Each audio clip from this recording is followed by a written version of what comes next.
Hey guys, it's Ingrid and I am here to do a tutorial of the construction of this little file folder flip book, mini junk journal book that I made. And first off, I wanted to give credit to Gretchen Miller, who has a video on YouTube, and it's for, I think it's called File Folder Art Journal.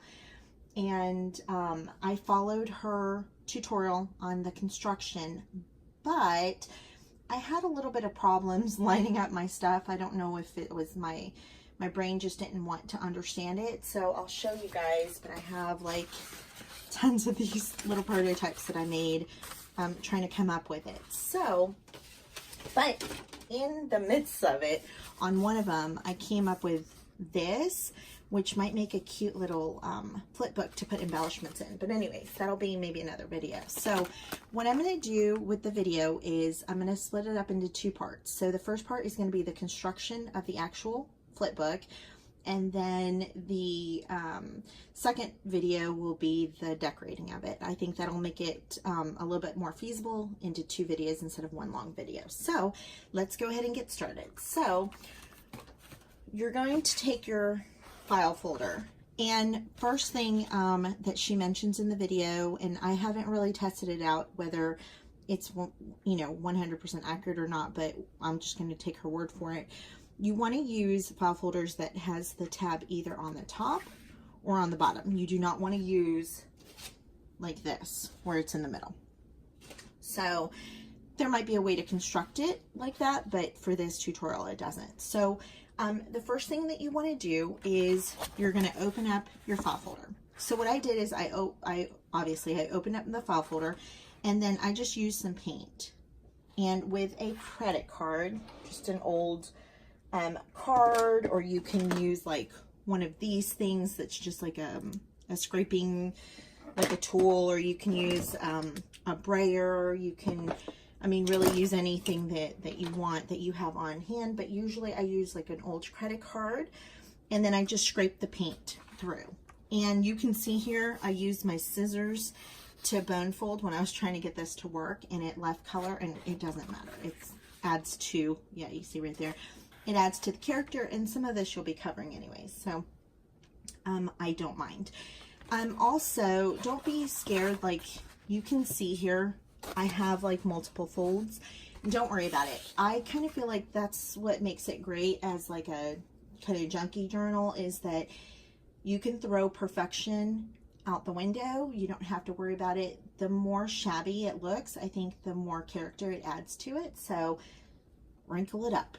So anyways, that's the way I'm going to go about it. You know, I barely ever measure.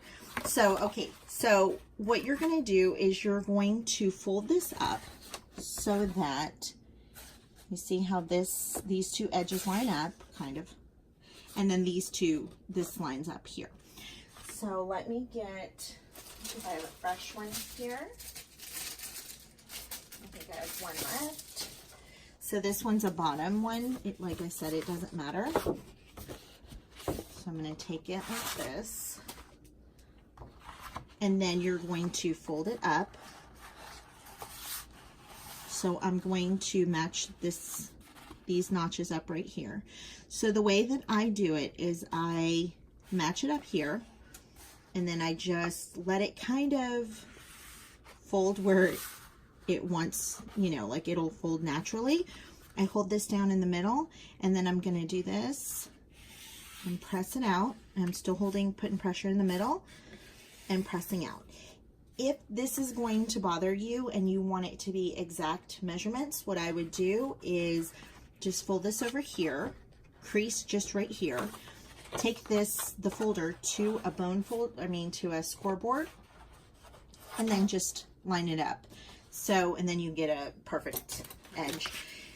So I just take a bone folder. You can take, like I showed you here, I did it with scissors that left the markings, but it doesn't matter. And you're just going to lay down your edge, and you can see the difference in the edges when you do the bone folder. See how much thinner it is here. It's just going to help you lay this right. So we'll do that. So that's our first step. Then our second step is going to be, and this is going to come together really easy.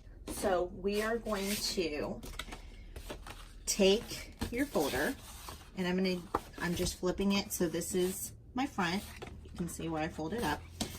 I'm going to take this, and you're going to fold in. So I have another one.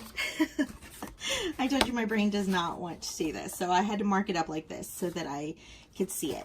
So use the part where it's folded, and you're going to take your right edge and you're going to align it so that this line, so not the tab, but the bottom of the tab, is actually going to line up with your middle seam of your folder, okay?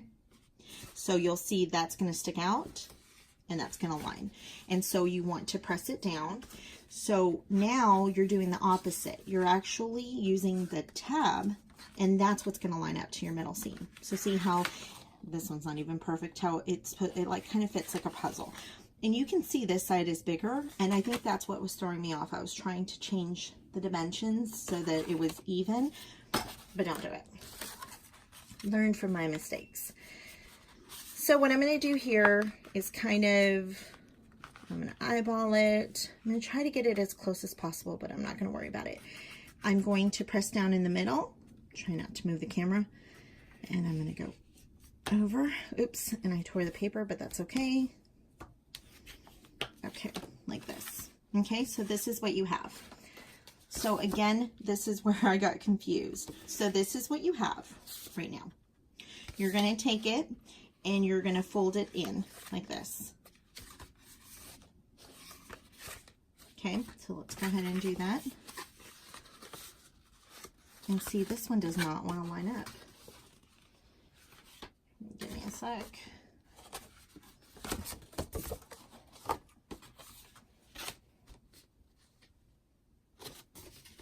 Okay, so this is where I changed it a little bit.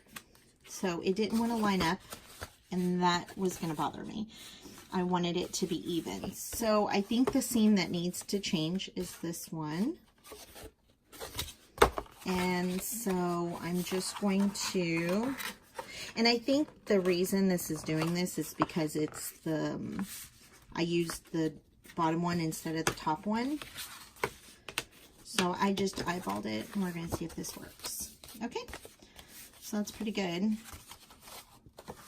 So all I did was, this is the original middle seam, and I just went over probably about 1/2 inch, and I just made up my own seam. And you guys saw how fast I did that. It did not, I didn't have to measure or anything. You can finagle it. So I'm going to, like I said, fold it in. Okay. And now what you want to do is you're going to actually sew here. And I actually sew down here as well. And you can leave this so that it's a pocket. I did not do that in the original one. I glued it down, so you can do that. So I'm going to pause you guys. I'm going to run it through the sewing machine, and I'll show you. Okay, so you guys can see I went ahead and stitched all the way around. And if you like these edges, what I do is before I start stitching, I pull out extra thread on the sewing machine. That way it'll leave these tails, and then I'll snip it, which I missed off of camera, but usually so that they're not even. I think that looks really cute. If you don't like that, you can cut all the way across. So you can see my book here. Now, this is a little different than the one that I did before, but I couldn't get the other one to line up. So this is how I made this one. And you can see here that it's not 100% even. I don't mind that. If that's going to bother you, then by all means you can change that. But the way that I constructed it today was for this to be the front and this to be the back. Also, I am adding in stitching through the whole book. You guys can see, but that's going to be decorative, so we can do that on the next video. And then the other thing that you want to get is some stuff for the middle. So really it's very simple. So I grabbed some deli paper, and then I just sewed like a little square of scrap paper that I had laying around. It's patterned paper, and I just think it gives it a cute little look. Then I took one of the file folders that I had messed up earlier, and I just cut the little tab off. You can see it here. And I just folded it, and I cut this to look like a tab. I added some little smudge of watercolor. Here's another sheet of, any of you guys that know Maggie Holmes, this is from the Carousel line. I think that is as well, but I'm not 100% sure. And I just used this scrap piece of paper as well to layer it, and I added some watercolor on the outside. Look how cute that is. And then I took another piece of scrap paper, and you can see this is the top piece, but I don't mind that. This is where the perforated line would be, where you would tear this off, but I went ahead and sewed it together, and then I just cut it into a flag, and then I sewed. And so all I did was just sandwiched them together, and then they will go stitched. So I'll find the middle, and wherever the middle is, so then I'll just stitch down right here. And so I'll have an extra stitching line, which I don't mind. And then on this side, you can do the same thing. So that is it for part 1, and stick around for part 2, and we'll decorate it together. So I will see you again. Thanks again for watching. Talk to you soon.